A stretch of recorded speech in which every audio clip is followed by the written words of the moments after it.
Good afternoon. आज मैं आपको कंपोजिशन में सिक्स एलिमेंट्स का क्या महत्व है उसके बारे में बताऊंगी। सिक्स एलिमेंट्स के बारे में, कला के जो 6 तत्व हैं उनके बारे में। पिछले वीडियो में आपने देखा होगा कि कला के जो 6 तत्व हैं, रेखा, रंग, रूप, तान, पोत और अंतराल।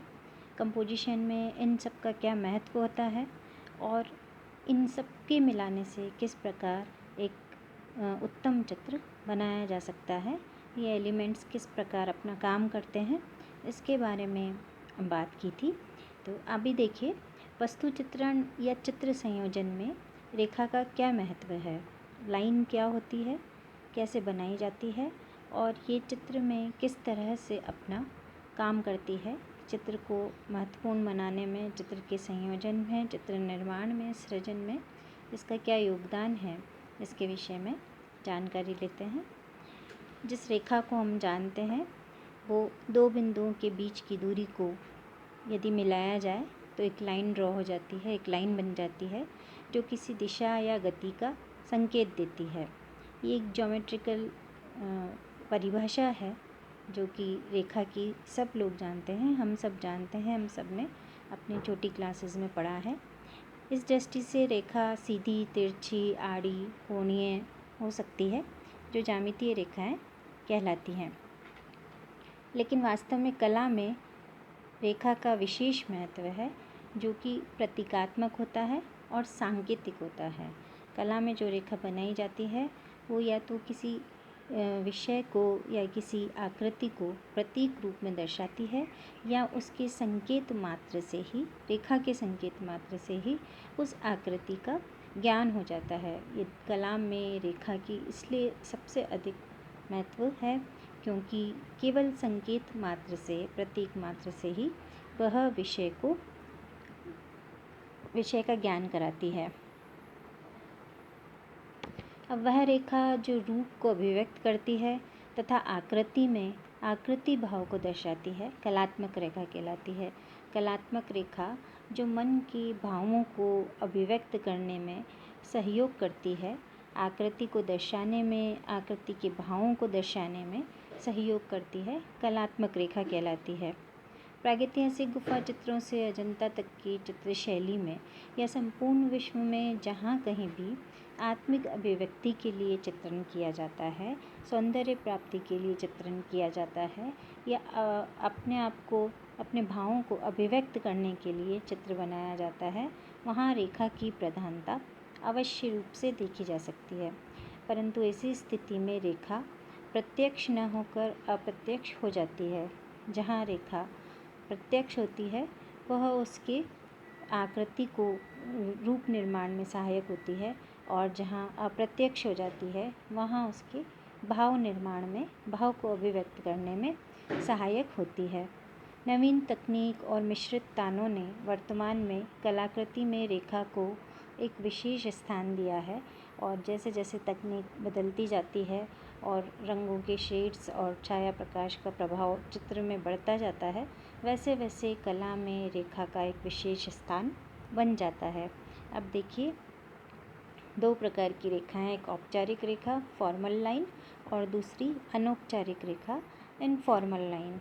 जो औपचारिक रेखा है वो किसी यंत्र की सहायता से बनाई जाती है और औपचारिक कहलाती है, जिसे आसानी से चित्राकृति में पहचाना जा सकता है। और अनौपचारिक रेखा यानी इनफॉर्मल लाइन जो स्वतंत्र रेखांकन, स्वतंत्र चित्रण हेतु की जाती है और बिना किसी यंत्र की सहायता से सीधे हाथ से खींची जाती है, जिसमें फ्लो होता है, जिसमें लय होती है, प्रवाह होता है। ऐसी रेखा चित्र में अपना विशेष प्रभाव, स्थान छोड़ देती है, अनौपचारिक रेखा कहलाती है। और ऐसी जो रेखा है वो प्रतीकात्मक या सांकेतिक होती है या फिर अदृश्य होती है। लेकिन अदृश्य होते हुए भी चित्राकृति में इस प्रकार की रेखा का अपना अलग महत्व, अलग स्थान होता है और एक विशेष प्रभाव वो छोड़ देती है। अब देखिए रेखाएं जिस तरह की रेखा हम खींचते हैं, जिस तरह की रेखा है, उस तरह की रेखा से कोई न कोई कलात्मक भाव निकल कर के आता है। जैसे सरल रेखा, सीधी रेखा यदि हम खींचते हैं तो उससे निश्चितता और कठोरता का भाव दर्शाया जाता है। घुमावदार रेखा यदि खींची जाती है तो वो शिथिलता और कोमलता का भाव दर्शाती है। इसी प्रकार यदि कोणयुक्त या घुमावदार रेखा खींची जाती है तो उसमें क्रियाशीलता होती है, क्रिएटिविटी होती है। ऐसी रेखाएं जो क्रिएटिविटी दर्शाती हैं वो विभिन्न रूपों में हमारे चित्राकृति में देखने को मिल सकती है, देखी जा सकती है। उसका जो प्रभाव होता है वो अलग अलग तरह का होता है। इसी प्रकार टेढ़ी मेढ़ी रेखा असंतुलन और अशांति या अस्थिरता को दर्शाती है। जहाँ कहीं भी रेखा टेढ़ी मेढ़ी, पतली, टूटी हुई होती है, उस स्थान पर या तो असंतुलन या अशांति या अस्थिरता के भाव दिखाई देते हैं। क्षैतिज रेखा विश्रांति या निष्क्रियता को दिखाती है। क्षैतिज इसीलिए चित्रण में पृष्ठभूमि में बनाया जाता है।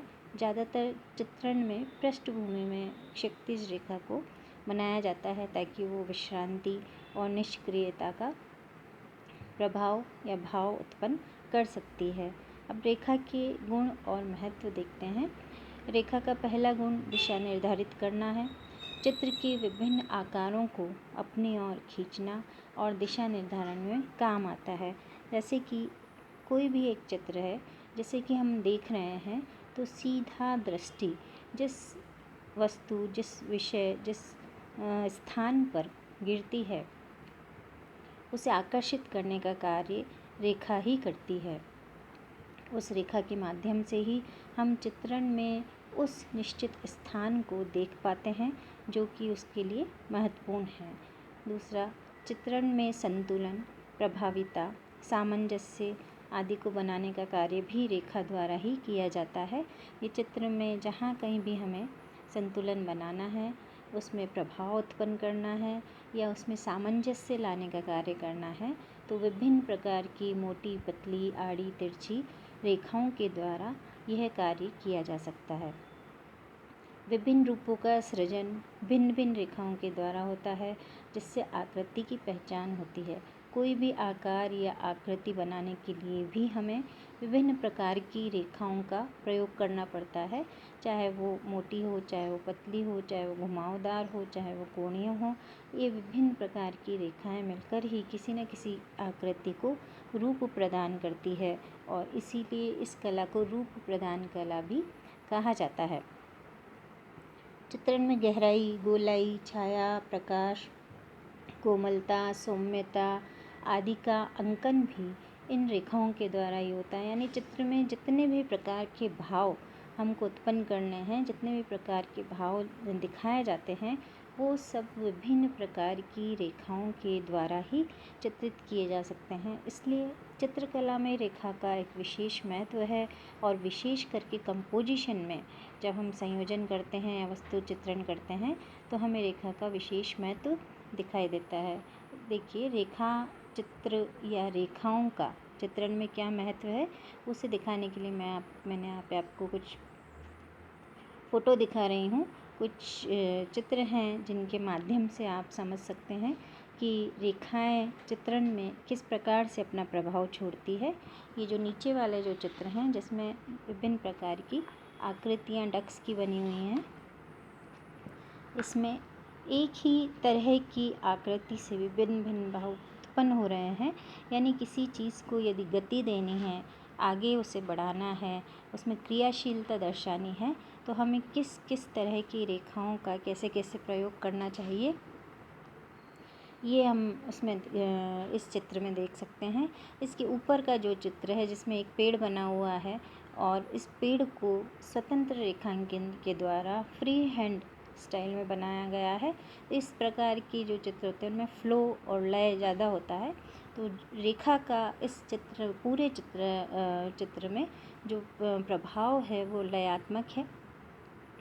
इसी प्रकार ये दो वस्तु चित्र हैं। ये वस्तु चित्र या कंपोजिशन आप देखिए, इन कंपोजिशंस में लाइंस को किस प्रकार से विभाजित किया गया है और केवल लाइंस के माध्यम से ही आधार तल को विभाजित करके चित्र बनाया है। मोटी पतली विभिन्न प्रकार की लाइंस बना करके इसे कंपोज किया है।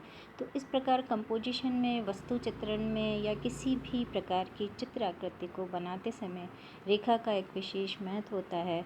और आप इन चित्रों और अन्य चित्रों के माध्यम से देख करके ये पता लगाएं और देखें कि रेखा कितनी प्रभावशाली होती हैं, कितने प्रभावी ढंग से, कितने प्रभावी तरीके से वो उस विषय को चित्रण में सम्मिलित करती हैं। इसका ध्यान रखें। और अन्य चित्रों को देखकर भी रेखा के बारे में जानकारी ली जा सकती है।